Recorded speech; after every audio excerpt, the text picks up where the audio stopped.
Ah, le mal de dos. Qui n'a jamais eu mal au dos? Franchement, c'est un des motifs numéro un pour aller voir le médecin.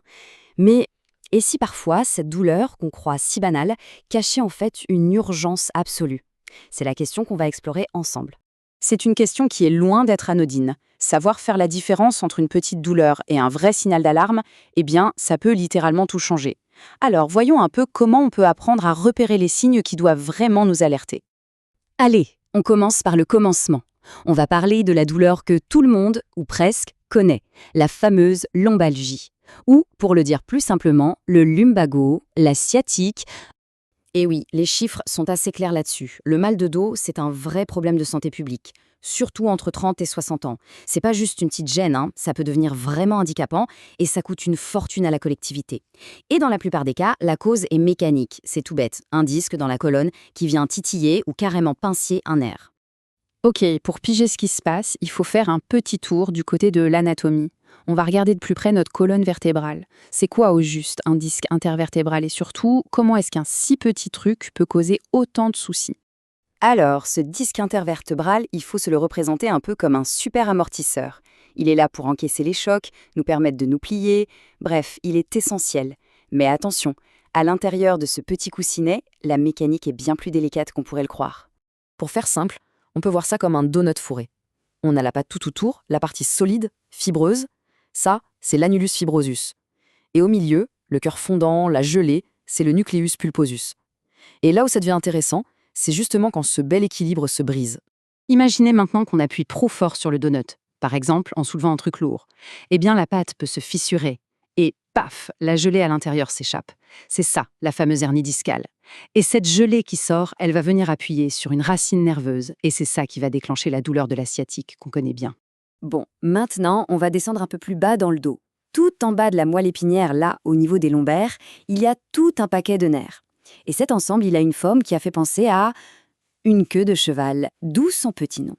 Et cette structure, croyez-moi, elle est ultra importante. Jusque-là, on a parlé d'une hernie classique, on va dire. Une hernie qui vient pincer un seul nerf. Mais imaginons un instant qu'une hernie soit beaucoup, beaucoup plus grosse et qu'au lieu de pincer un nerf, elle vienne écraser toute la queue de cheval d'un coup. Là, on n'est plus du tout dans la même histoire. Et voilà, on y est. On arrive au cœur du sujet. Cette compression massive, ça porte un nom, le syndrome de la queue de cheval. Et s'il y a une chose à retenir, c'est bien ça. C'est une urgence médicale, absolue. Le syndrome de la queue de cheval, c'est donc une attaque neurologique vraiment sérieuse. La compression est tellement forte qu'elle touche tout un tas de nerfs d'un coup. Les nerfs qui contrôlent les jambes, bien sûr, mais aussi le périnée, la vessie, les intestins. C'est pas courant, heureusement, mais quand ça arrive, c'est dévastateur. Et là-dessus, le monde médical est unanime. C'est simple. C'est une urgence diagnostique et thérapeutique. Ça veut dire qu'il faut trouver ce que c'est et le traiter le plus vite possible. Chaque minute, littéralement chaque minute qui passe, peut entraîner des dégâts permanents. Alors, la question qui se pose, c'est la plus importante de toutes. Comment on reconnaît cette urgence? C'est quoi les signaux d'alerte, les fameux drapeaux rouges qui doivent faire tilt immédiatement? Bon, attention, ce qui suit, c'est crucial. Ce sont les symptômes qu'il ne faut sous aucun prétexte ignorer. Vraiment, c'est l'info la plus importante. Si un seul de ces signes apparaît, il faut filer aux urgences, sans se poser de questions. Ok, il y a 4 grands signes à avoir en tête. Le premier, un engourdissement bizarre au niveau de l'entrejambe. Le deuxième, des soucis pour se retenir, que ce soit pour uriner ou pour le reste. Le troisième, une faiblesse soudaine dans les jambes au point d'avoir du mal à marcher. Et le dernier, des problèmes sexuels qui apparaissent d'un coup.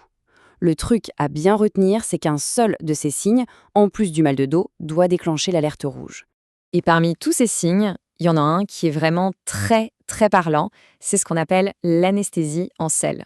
En gros, c'est une perte de sensibilité dans toute la zone qui toucherait une selle si on était à cheval. Les fesses, l'intérieur des cuisses, l'entrejambe. Si cette sensation apparaît, c'est un indice extrêmement fort que la queue de cheval est comprimée. À partir du moment où ces signes sont là, c'est une vraie course contre la montre qui commence. Et pourquoi est-ce que c'est si urgent? Eh bien, il suffit de regarder ce qui se passe si on attend trop longtemps. Ce chiffre, il fait froid dans le dos, mais il montre bien l'enjeu. Même si on opère en super urgence, dans les 6 heures, un patient sur 3 environ gardera des séquelles graves. À vie. Alors imaginez un peu les dégâts si on tarde ne serait-ce qu'un peu plus. Et quand on parle de séquelles, on ne parle pas de petites choses. On parle de problèmes qui changent complètement une vie. Incontinence à vie, troubles sexuels irréversibles, ce sont des fonctions qui, une fois perdues, sont les plus difficiles et parfois impossibles à récupérer.